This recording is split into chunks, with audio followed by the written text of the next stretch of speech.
Example number 14. Determine the points of the tangent lines in polar form, where the lines are vertical and horizontal if r equals to cos theta. What we need to do here, we're going to determine the points of the tangent lines in polar form. That is my objective. Where the lines are vertical and horizontal. Where the lines are vertical and horizontal if r equals to cos theta. According to the polar coordinates, can I write x equals to r cos theta? Yes. But the value of the r is cos theta, so I will have cos theta times cos theta. Similarly, according to the polar form, my y will be r sin theta. These are the polar coordinates.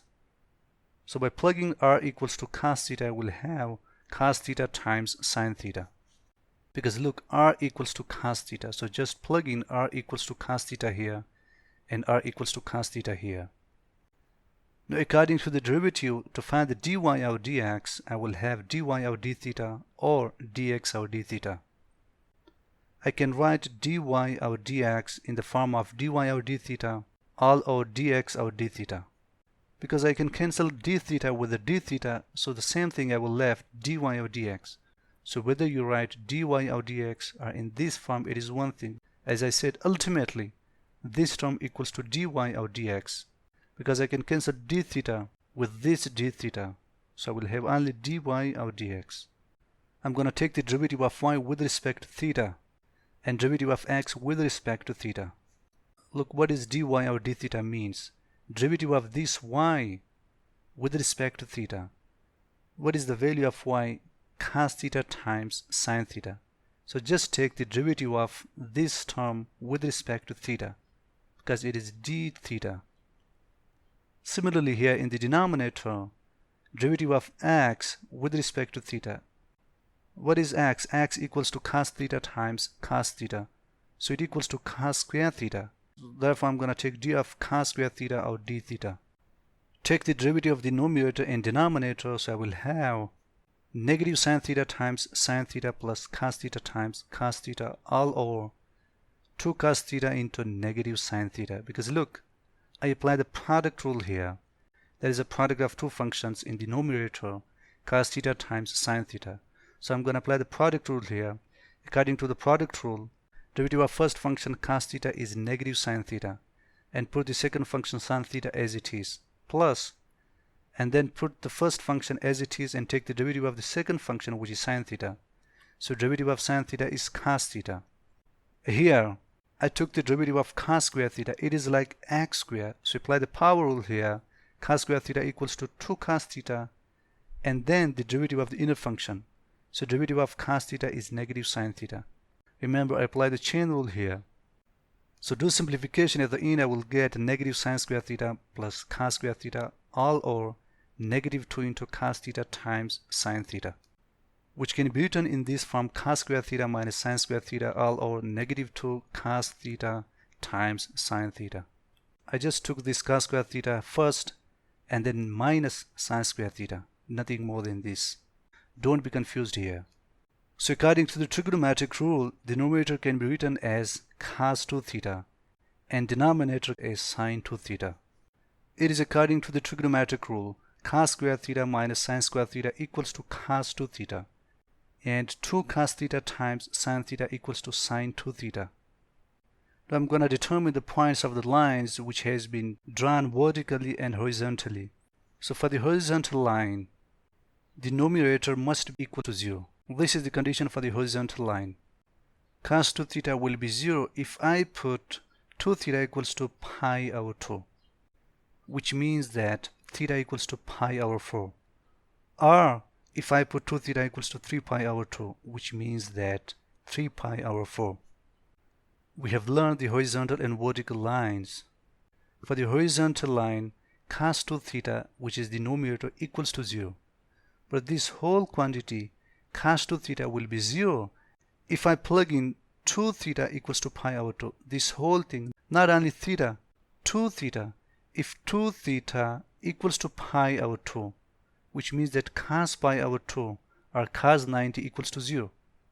Because when you divide both sides by 2, you will get pi over 4 here and pi here. Similarly, cos 2 theta equals to 0 when you plug in 2 theta equals to 3 pi over 2. If you plug in 2 theta, not only theta, 2 theta equals to 3 pi over 2. So cos 3 pi over 2 equals to 0, which implies that theta equals to 3 pi over 4. When you divide both sides by 2, you will get theta equals to 3 pi over 2. For the horizontal line, I got the polar coordinates pi over 4 and 3 pi over 4. Similarly, for the vertical line, I'm going to plug in sin theta equals to 0. If you remember the vertical and horizontal line, for the vertical line, we set denominator equals to 0. Same logic applies here. If I plug in 2 theta equals to 0, I will get sin 2 theta equals to 0, which means that theta equals to 0. Similarly, if I plug in 2 theta equals to pi, my sin 2 theta will be 0, which implies that theta equals to pi over 2. You have seen it here. If I plug in 2 theta, not only theta, this 2 theta, this whole part equals to 0. If I put 2 theta equals to 0 like sin 0 equals to 0. When I divide both the sides by 2, I got theta equals to 0 because 0 over 2 will be 0. Similarly, if I plug in 2 theta, this whole part 2 theta equals to pi, I will get 0. Pi here for 2 theta, sin pi equals to 0. So for two values, this quantity will equal to 0. One for the 0 and other for the pi. Divide both the sides by 2, so I got theta equals to pi over 2. For the horizontal, this quantity equals to 0 for the two values, for pi over 2 and 3 pi over 2. That's how we got polar coordinates for the horizontal line and polar coordinates for the vertical line if r equals to cos theta. As we know that r equals to cos theta, if I plug in theta equals to pi over 4, I will get 2 under the root over 2. Similarly, if I plug in 3 pi over 4 for the theta, my r equals to negative 2 under the root over 2. Similarly, for the sine, if I plug in theta equals to 0, sin 0 equals to 0. And if I plug in theta equals to pi over 2, sin pi over 2 equals to 1. Sin 90 equals to 1.